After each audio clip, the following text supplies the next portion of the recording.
Alors bon, là c'est pareil, ça fait partie d'Android aussi cette fonction. Bien sûr, qui existe depuis de nombreux mois maintenant, mais Samsung essaie d'aller un petit peu plus loin avec...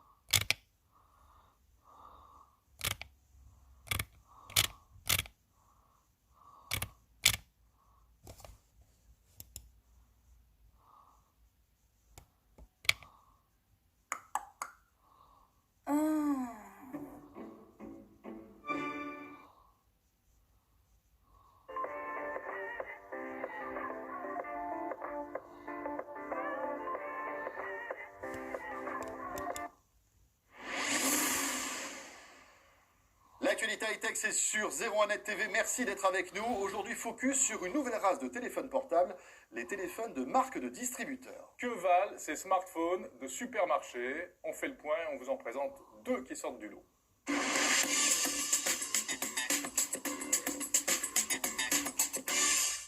Et c'est devenu un vrai phénomène que ces smartphones, même ces tablettes, c'est-à-dire là on va se concentrer sur les smartphones, mais il existe aussi beaucoup de tablettes de marques de distributeurs.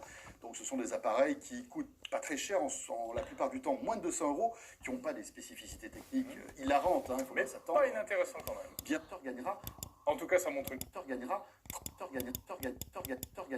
30% sur un smartphone. C'est là où ils vont gagner beaucoup plus d'argent que sur des smartphones de marque Samsung, Apple, etc. Il faut savoir qu'en moyenne, un hypermarché, une marque de distributeur gagnera 30% sur un smartphone qui leur appartient. Gagnera 30% sur un smartphone qui leur appartient.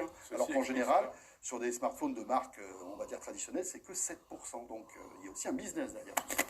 En tout cas, ça montre une chose également, c'est que toutes ces technologies sont désormais maîtrisées, sont arrivées à maturité, et finalement, n'importe qui peut faire des téléphones. Bon, mais est-ce que justement ça vaut le coup d'investir moins de 200 € dans ces smartphones de marque de distributeurs? Ouais. On en a sélectionné deux aujourd'hui. D'un côté, le smartphone Auchan, que tu as entre les mains, c'est le Q-Live, et moi, j'ai le smartphone Carrefour. Ils ont été testés par le 0 à la Bruno Cormier et Stéphanie Molinier. Verdict.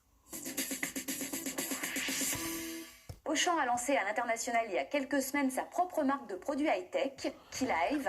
Elle inclut ce smartphone fabriqué par Arcos et qui s'appelle le Q-Live 5.3.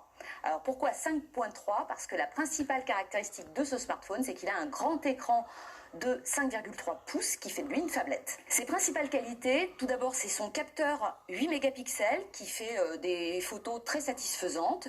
D'autre part, il embarque une batterie haute capacité de 2800 mAh, ce qui fait de lui un smartphone très endurant. Et enfin, c'est son grand écran, bien sûr, de 5,3 pouces, mais qui offre une qualité d'affichage tout à fait satisfaisante. Le bel équipement de ce smartphone a une contrepartie, c'est-à-dire qu'il est d'un format un petit peu imposant, il pèse 186 grammes, puis on aurait aimé que les bords autour de l'écran soient peut-être un petit peu plus réduits pour une meilleure prise en main. Plus ennuyeux, le processeur qui n'est pas très récent est peu puissant, donc c'est vraiment un smartphone qu'on déconseillera aux amateurs de jeux à effet 3D et de vidéos Full HD. Précisons que ce smartphone est compatible avec les réseaux mobiles 3G, mais 3G seulement à 7,2 mégabits par seconde, ce qui est un petit peu faiblard aujourd'hui à l'heure de la 4G à 100 mégabits seconde. En conclusion, pour moins de 200 €, c'est-à-dire 199 € précisément, le smartphone Q-Live 5.3 est